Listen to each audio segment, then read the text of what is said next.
Brendan was very kind enough to invite me along to present today about Tradeprint's sustainability journey specifically. And I'm going to tell you basically just a little story about how it all came about. I mean, back in the day, I was just explaining to one of the guests that I was very passionate about sustainability, which led to a move to Pureprint down in Sussex. And that has always stayed with me that time there, and that's probably 15 years or so ago.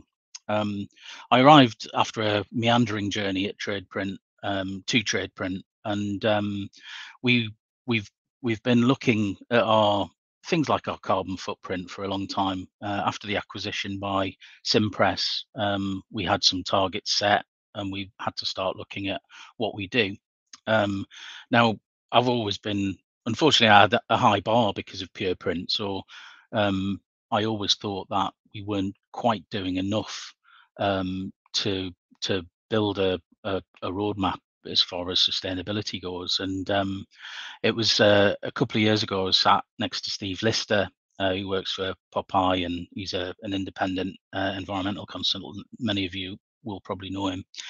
And I was saying, you know, I'm really worried about talking openly about our approach to sustainability. And he said, "Oh, you're suffering from green hush." Well, I'd never really heard of green hush, and it's a thing, and it's really a fear of greenwashing.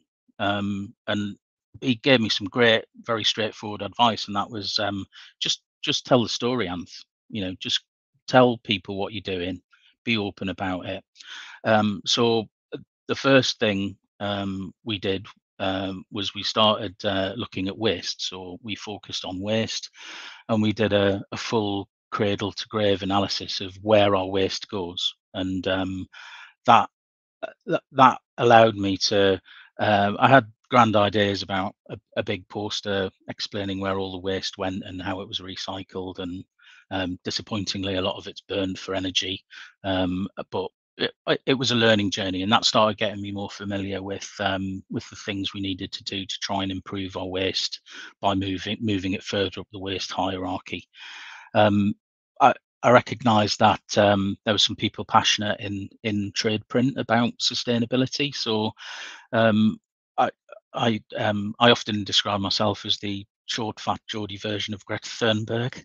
So we called our green group. We decided to call it the Climate Action Group because I felt that had a little bit more oomph behind the name, and that was really to engage the workforce, and it's great because we've got representation from everybody, every different section of the business, and we don't just talk about business targets. We encourage individuals to look at their own recycling at home, and it raises the profile of sustainability. The exciting part of that for me was I could pass on some workload from the sustainability targets element of it. So last financial year, which has just finished for us, we embarked on a commuter carbon footprint for each of the workforce, and that allowed us to update our carbon footprint, that element of our carbon footprint. But there's lots of other initiatives that have been spun off from there. We've got a cycle to work initiative. We provide vouchers for the workforce so they can get onto public transport, and we promote a car sharing scheme at work. And the next meeting's next week. I'm looking forward to it. We've not had one for a little while because we've been busy with election work, to name one big thing that's happened recently. And hopefully the outcomes will be new ideas. I see we've got a channel in Teams, and the guys always message me. So employee engagement is really the nub of driving sustainability through the business. It can be a lonely place when you're trying to persuade people that you need to invest to save money, but there's certainly money in waste, and I'd encourage any business to start there if they've not started on that journey. There's many other things that that we've focused in on, and with the help of Simpress, we've defined certain targets. The main targets for us are um, that focus on waste, but looking at ways of improving that disposal. And that is really key. And you can work with companies like Reconomy, who will help you understand what happens to the waste at the end of the day. But there's money in aluminium, there's money in paper.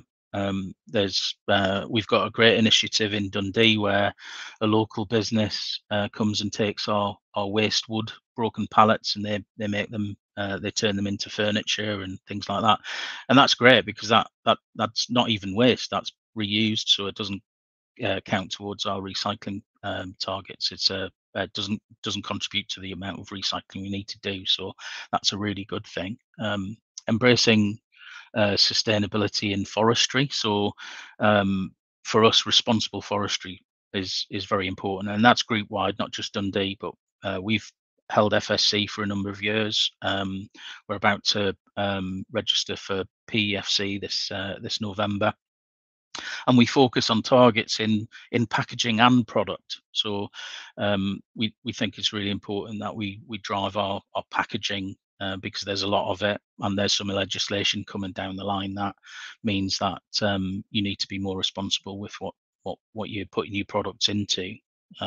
And obviously, being an e-commerce business, which Tradeprint is, we need to make sure that we invest in packaging and boxes to make sure that the items get to the customer in the right way, in spite of DPD and Every and all the challenges of the logistics supply chain.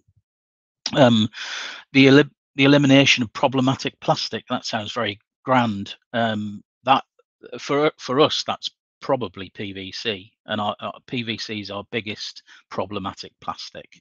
And if anybody wants to message me after today and ask me why, I'll happily share some details. We've done lots of work into this, and what we want to do is transition away from PVC banners and mesh banners. We've invested heavily in HP latex technology to produce really good large format products, and PVC is one of the biggest materials we use, and we're concerned about the use of that, so we want to move away from that. There's some great examples in the industry where people like Monster have gone from printing on PVC to printing on a PVC-free material. We've done lots of research. We've found a material. We've been testing it. We've invested in new welding equipment so that we can be sure that the product's fit for purpose. There's a 15-point test regime we've had to go through to make sure that we're providing like for like. And then there's the commercials as well. So it's always, the rub is it's likely to cost more, but if you've got the volume, then you can be you can close that gap, maybe take a view on the margin, and it's the right thing to do to give customers a better choice. I think we're gonna in time we're gonna move over, and that was the reason for Hulk. So because he's big and he's green, we nicknamed the move from PVC to PVC free Project Hulk. See, we do have a sense of humour. In terms of the other, I've not mentioned the big thing, which is obviously CO2, but we've also got targets around circularity and end of life. So that's making sure that products have got some recycling capability within them, or reuse, or compost, or return to Tradeprint. And I've introduced recently with a customer that their PVC banners that we do a big product for them. It's actually a floor mat, and we've arranged for them to return them at the end of their life, so they can return them free to us, and then we can be sure that we'll responsibly recycle them, so they'll probably end up being burnt for waste, unfortunately, burnt for energy, but it's better than them ending up in our normal waste stream, which ultimately would lead to them being landfilled. And then, yeah, with CO2, we're lucky enough to have the support of Simpress, so it's a complex subject, and there's some great experts in the room that I can see but know an awful lot more about carbon than I do. But essentially, it's about understanding what your footprint is and what your impacts are, and that's the place to start. Um, we we're not big believers in carbon offsetting at Tradeprint, but we are big believers in making sure we invest in energy efficient infrastructure, and we spend our money very carefully on reduction of those initiatives. But obviously, in time, we're going to need to look at some offsetting. So it's important to focus on that, focus on reduction, and then think about what you're going to do to get to your net zero targets. We've got a 2040 net zero target. We want to get halfway there by 2030. That's 6 years away. It's not very far away, and we're growing, so our footprint's becoming bigger. So there's challenges around that. The first thing we did was introduce LED lights into the factory. We've doubled the footprint in Dundee, and made sure that we've carried on with that process. And thanks to some members that are here, we're in the middle of a capex case to install some solar on our roof, and our solar system will unfortunately only deliver a 70-ton saving of CO2 against the 14,000 ton footprint, but it'll return its investment within 5 years, and it'll save us a considerable amount of money. It covers about 19% of our energy requirement. So I would say the big things here are engage with people around you, find like-minded businesses, talk to them about what they've done and how they've done it.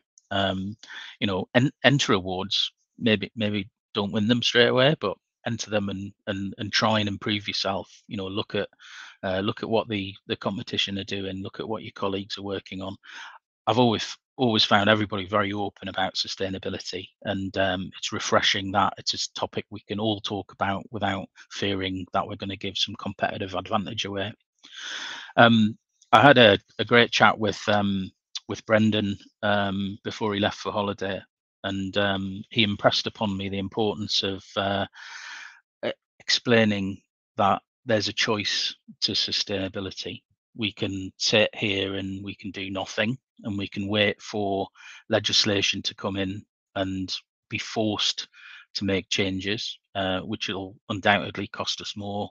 They will come out of the blue, and some of the things will be pretty left field, like some of the legislation I've been looking at of late. Or we work on a plan and we start making positive changes towards improving our carbon footprint, or our recycling content in our boxes, or is it replacing the sellotape with paper tape, those kind of things. And there's a ton of resources out there, and there's people that are really keen to help members move in the right direction. The IPIA have recently launched the Sustainability Installation Guide. That's an absolutely excellent work of detail, which will help a business understand what they're doing, give them advice about how they can change and make positive changes to their footprint. We also work closely. The sustainability group at the IPI works very closely with the BPIF, and the BPIF have got an environmental roadmap which is open for non-members to access. There's huge resources with the SMP, the Strategic Mailing Partnership, and Lucy works for Paragon, a huge organisation. She's got some great skills in ESG reporting, and she's very open to helping everybody that she engages with about how they can improve their approach. And like I said earlier, really it's about engaging with like-minded colleagues and businesses, sharing information, working hard to adapt, and just sharing knowledge. And my final I don't want it to sound like a warning, but my final note would be I've spent an awful lot of time on Zoom calls, Zoom calls and Teams calls and Google Meet in the last 6 months or so, looking at some legislation that's coming down the line. There's EUDR, which is the EU deforestation regulation that replaces the old timber regs. So if you're importing paper from abroad or using a merchant, even in the UK, or exporting to a country in Europe, you need to be mindful of EUDR, which comes in at the end of the year. It's very complicated. The rules aren't fixed. Like many bits of legislation, it's a moving feast. But we're going to get up to speed with it, and we're going to help members with the underlying elements that they're going to need to comply with to meet that legislation. And there's things like plastic packaging tax and EPR, which names a few. But the message is the IPIA sustainability group is here to support you with that. And please reach out if you've got any unique challenges, or even if they're not unique, give us a shout, and we'll see if we can help you. Thank you very much, Natalie.